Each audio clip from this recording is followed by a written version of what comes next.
Hi, welcome back to this module. इस module में हम लोग सीखने वाले हैं कि जो सिंक्रो 4D में जो मल्टीपल विंडोज़ हैं, जैसे यहाँ पे आप देख रहे होंगे कि यहाँ पे के एक एनिमेशन ओपन है लेफ्ट साइड में। देन आप देखेंगे कि बॉटम साइड में 3D मॉडल ओपन है, जिसे कि बोला जाता है 3D यूजिंग डेट्स एंड आपको यहाँ पे हेडिंग पे देखने को मिलेगा 3D using dates best colours appearance profile 1566 by 428। Okay, और यहाँ पे आपको टॉप में दिख रहा है, ये है हमारा शेड्यूल विंडो। तो इसे हमें कस्टमाइजेशन कैसे करना है, क्योंकि हो सकता है कि जब आप सिंको 4D की फाइल ओपन करें तो आपको कुछ इस तरह से दिख सकता है। ठीक है। या हो सकता है कि आप ओपन करें तो आपको एज इट इज तीनों विंडोज दिखे उसमें। बट मैं क्यों बोल रहा हूँ, हो सकता है आपको जब सारा चीज आप जो है सिंक्रो फाइल ओपन करते हैं और कुछ भी आप इंपोर्ट इसमें नहीं करते हैं, चाहे वो शेड्यूल हो या 3D मॉडल हो, एकदम इनिशियल फेज में आप मान के चलो कि आपको खाली शेड्यूल विंडो ही दिखता है यहाँ पे। तो आप कैसे कस्टमाइजेशन करोगे? तो यहाँ पे इसके लिए हमें क्या करना है, सबसे पहले हम विंडोज पे जाएंगे, क्योंकि हमें क्या करना है, यहाँ पे ये सिंगल विंडो है, यहाँ पे हमें मल्टीपल विंडो लेके आना है। तो हम विंडो पे जाएंगे। विंडो पे जाएंगे तो ये जो यहाँ पे आप सबसे पहले आप देखोगे, यहाँ पे आपको दिखेगा 3D। आपको कंफ्यूज नहीं होना है, ये 3D है, ये 3D ऑब्जेक्ट्स है, दोनों में डिफरेंसेस है। तो यहाँ पे आप जैसे ही आपके माउस को होवर ओवर करेंगे यहाँ पे, तो आपको यहाँ पे दिखा मिलेगा शो ए 3D विंडो। तो आप क्या है, इसे क्लिक कर देंगे तो ये यहाँ पे 3D विंडो आ गया। अब जो ये 3D विंडो है, अब आप मान के चलो कि आपको यहाँ पे बॉटम साइड में नहीं चाहिए, आपको 3D विंडो चाहिए लेफ्ट साइड में या राइट साइड में, या आपको कहीं और चाहिए, टॉप साइड में चाहिए। तो इसके लिए आप कैसे करोगे? इसके लिए आपको क्या करना है, ये जो 3D विंडो है आपको देखना है, ये शेड्यूल विंडो है, 3D विंडो है। तो आप जाएंगे यहाँ पे, आपको एरो दिख रही होगी, एरो पे क्लिक करना नहीं है आपको, जस्ट एरो से थोड़ा पहले, यानी कि आपका ये जो विंडो कहाँ से स्टार्ट हो रहा है, यहाँ पे आप ऐसे देखेंगे तो यहाँ पे आपको शो होगा, यहाँ पे जो है तो डिफरेंट विंडो है, ये डिफरेंट विंडो है। तो इसे आपको अगर कस्टमाइज करना है किसी अनदर लोकेशन पे, तो इसके लिए आपको क्या करना है, यहाँ पे माउस को लेके जाएंगे। देन आपका जो माउस है, कर्सर के जस्ट लेफ्ट साइड में, राइट साइड में नहीं, लेफ्ट साइड में जो बटन है उसे आप प्रेस करोगे, और आप देखोगे कि ऐसा जब आप करते हो तो ये यहाँ पे आपको क्या होता है, ऐसा आप जैसे ही करते हो, मैं थोड़ी देर के लिए इसे यहाँ पे छोड़ देता हूँ। जैसे ही आप इस पे क्लिक करते हो तो आपको सेंट्रल पे आप देखोगे, जस्ट मॉडल के ऊपर में आपको चार छोटे छोटे क्यूब्स दिख रहे होंगे, और क्यूब के जस्ट, क्यूब को लगभग साइन दिख रहा है, ट्रायंगल बोलिए या एरो साइन दिख रहा होगा। तो आपको क्या करना है, पर्टिकुलरली इसे डॉक करने के लिए आपको माउस से लेके जाना है यहाँ पे, यानी आपका जो माउस पॉइंट है, ठीक है, माउस पॉइंट को आप लेके जाओगे। देखिए यहाँ पे आप लेके गए, तो यहाँ पे जैसे ही आप नीचे वाले पे, यानी जो डाउन वाले पे क्लिक करोगे, तो आपको दिखेगा कि ये विंडो आपको कवर करता हुआ ऐसा दिखेगा, हाईलाइटेड ब्लू कलर में। तो आप जैसे ही जस्ट यहाँ पे जब छोड़ दोगे, ये देखिए मैंने छोड़ दिया यहाँ पे, तो ये क्या हुआ, बॉटम में सेट हो गया।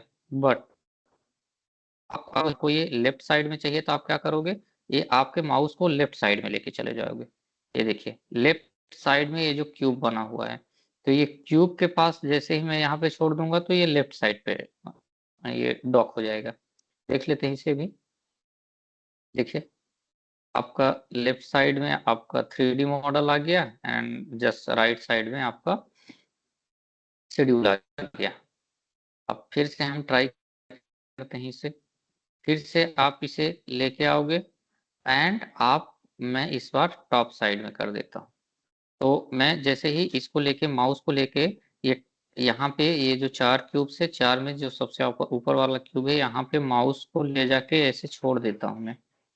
तो आप देखोगे कि जो आपका 3D मॉडल है ये ऊपर में आ गया और जो शेड्यूल है शेड्यूल आपका नीचे शिफ्ट हो गया।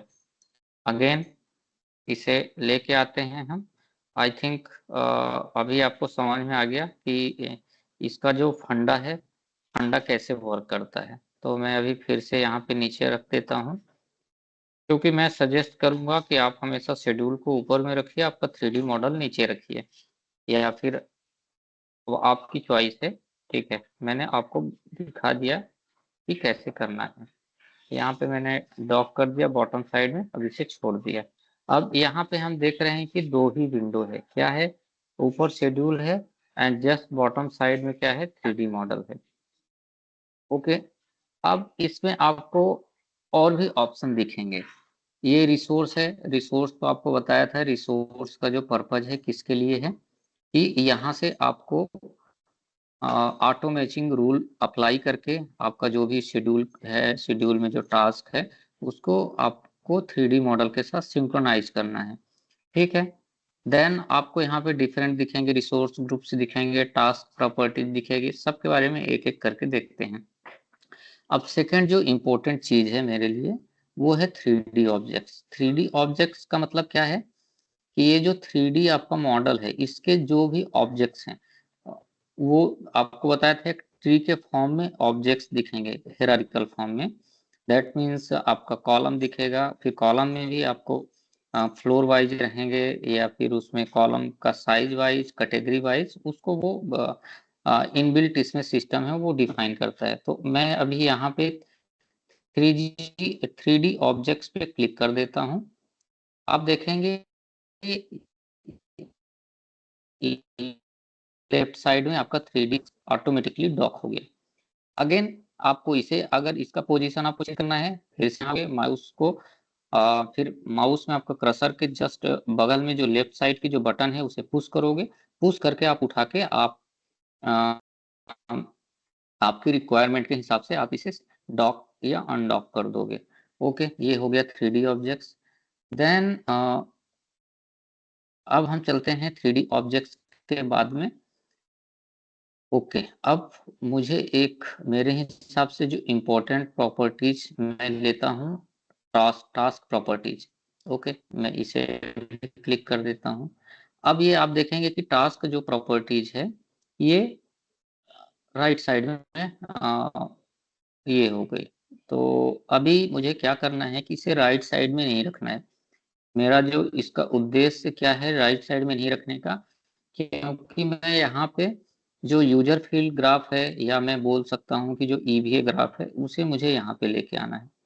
तो मैं क्या करूँगा, यहाँ पे फिर से माउस के लेफ्ट साइड की जो बटन है उसे ये करूँगा, sorry, and 1 second.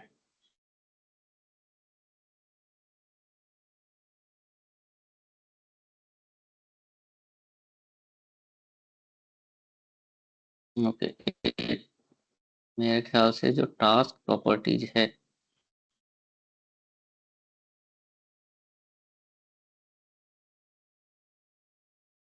Task properties अभी ठीक है, फिलहाल के लिए यहीं पे रहने दें आप। यहाँ पे फिर मेरे लिए जो इम्पोर्टेंट है 3D प्रॉपर्टीज, मैं 3D प्रॉपर्टीज पे क्लिक करता हूँ। अब आप देखेंगे कि ये 1 बाई 1 करके 3D प्रॉपर्टीज भी इधर शिफ्ट हो गई। ठीक है, तो अभी मैं क्या करता हूँ,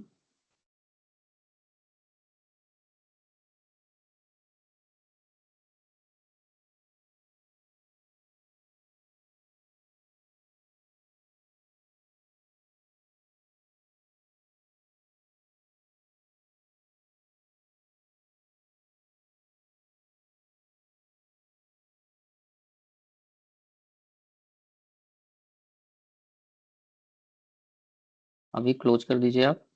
आपका जो टास्क प्रॉपर्टीज है मैंने इसे भी क्लोज कर दिया। अब यहाँ पे जो 3D प्रॉपर्टीज है, sorry 3D properties, okay, and ये जो 3D प्रॉपर्टीज है अभी इसे हम लेके आ जाएंगे इधर पे, ठीक है, ओके।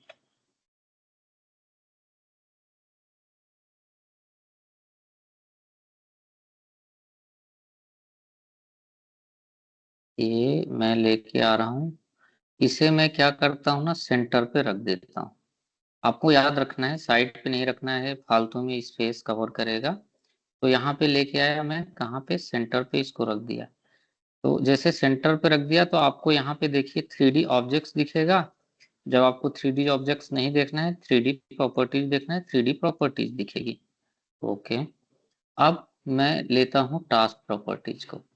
अब देखिए ऑटोमेटिकली टास्क प्रॉपर्टीज यहाँ पे आ गई।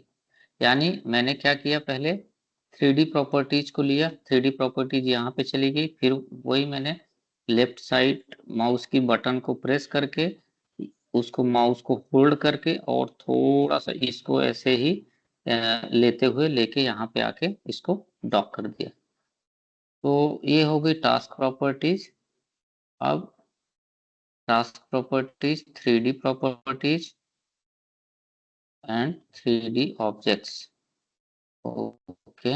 अब हमें क्या चाहिए, एक इम्पोर्टेंट चीज यहाँ पे, अभी हमारा नेविगेटर है। अब नेविगेटर्स में एक्चुअली क्या है कि एक, अभी पहले विंडो पे जाइए फिर से आप, ठीक है, विंडो में देख लीजिए कुछ छूट तो नहीं रहा है। एनिमेशन एडिटर इसकी अभी ज़रूरत नहीं है, जब हमें वीडियो एक्सपोर्ट करना होगा उस टाइम पे इसकी ज़रूरत पड़ेगी। तो यहाँ पे टास्क यूजर स्प्रेडशीट, ऑलमोस्ट यहाँ पे जितनी रिक्वायर्ड चीज़ें हैं वो आ गई विंडोज से। अब हमारा बचता है नेविगेटर। नेविगेटर में आप देखेंगे कि आपको यहाँ पे दिखेगा टास्क एंड पाथ फिल्टर्स। इसकी ज़रूरत पड़ सकती है क्योंकि मुझे लुक अहेड शेड्यूल वगैरह अगर क्रिएट करना है तो ये यहाँ पे टास्क फिल्टर आ गया, यहाँ पे ऑटोमेटिकली आ गया, टास्क फिल्टर आ गया। एंड इसके बाद में मैं ले लेता हूँ 3D filter. Actually 3D object filters की ज़रूरत है नहीं, इसको फिर से, अच्छा जिसकी ज़रूरत नहीं है यहाँ पे आप लेके आए तो यहाँ पे 3D फिल्टर आ गया, ज़रूरत नहीं, फिर से इसी पे आप क्लिक कर दोगे तो ये ऑटोमेटिकली यहाँ से अनडॉक अनडॉक हो जाएगा, ठीक है। फिर इतनी चीज़ें हो गई। अब नेविगेटर फील्ड में आपको एक यूजर फील्ड दिखेगा। यूजर फील्ड हम लेके आएंगे, बेसिकली यूजर फील्ड क्यों लेके आएंगे, क्योंकि जब हमें कॉस्ट वगैरह इंपोर्ट करना रहेगा प्राइमावेरा का कॉस्ट और मैन पावर, तो हमें यूजर फील्ड क्रिएट करना पड़ेगा, ठीक है। अब इसमें को दो चीज बता देता हूँ। जब भी आप प्राइमावेरा शेड्यूल को XML फॉर्मेट में एक्सपोर्ट करते हैं, फिर उस प्राइमावेरा शेड्यूल के XML फॉरवर्ड फॉर्मेट को लेके आते हैं सिंको 4D में, तो होता क्या है कि जो लार्ज अमाउंट में हमारा डेटा रहता है प्राइमावेरा का, तो उसमें आपका activity ID, schedule, WBS, duration, start date, finish date, सारी चीज़ें आ जाती हैं। यहाँ तक कि उसमें हम लोग जो यूजर डिफाइंड फील्ड क्रिएट करते हैं और उसका हमने नाम दिया था 4D टास्क नेम 01, वो सब चीज़ भी आ गया है यहाँ पे, ठीक है। अब दिक्कत क्या होती है कि जो बजटेड टोटल कॉस्ट है और जो बजटेड लेबर यूनिट है वो चीज़ें नहीं आ पाती हैं।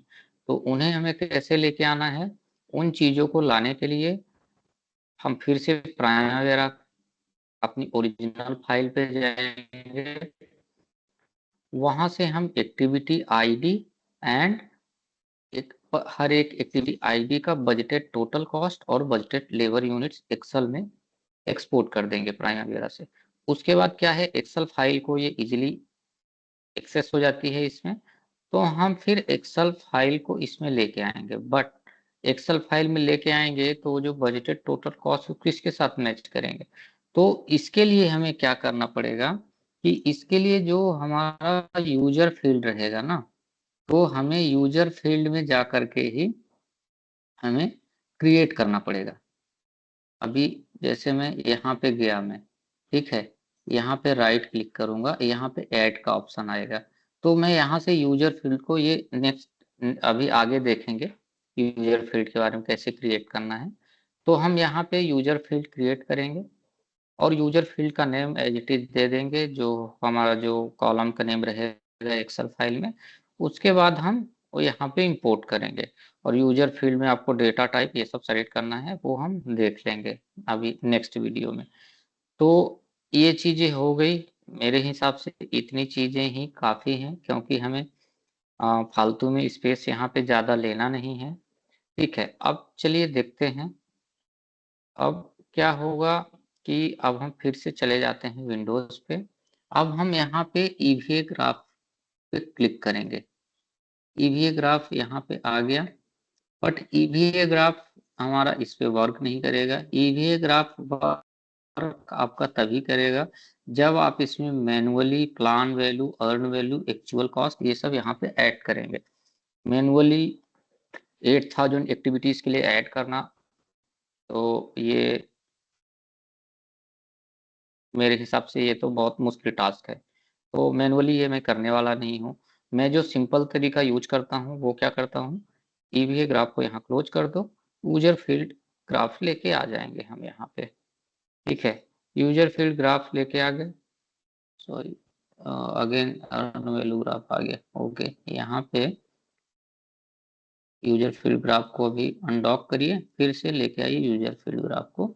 इसको मैं थोड़ा-सा ऐसे एडजस्ट करके बड़ा कर लेता हूँ। अब ये यूज़र फ़ील्ड ग्राफ आ गया, बट वैल्यूज़ यहाँ पे ब्लैंक है। तो अब मेरे हिसाब से ये हमारा कंप्लीट वर्क प्लेस का लेआउट हो गया। नेक्स्ट वीडियो में हम देखेंगे कि बजटेड टोटल कॉस्ट और बजटेड लेबर यूनिट को हम कैसे यहाँ पे इंपोर्ट करेंगे, कैसे यूज़र डिफाइंड फ़ील्ड में सेम नेम के साथ सिंक्रोनाइज़ करके हर एक एक्टिविटी की बजटेड लेबर यूनिट और बजटेड टोटल कॉस्ट हमें यहाँ पे लेके आना है। आज की वीडियो में बस इतना ही, मिलते हैं नेक्स्ट वीडियो में।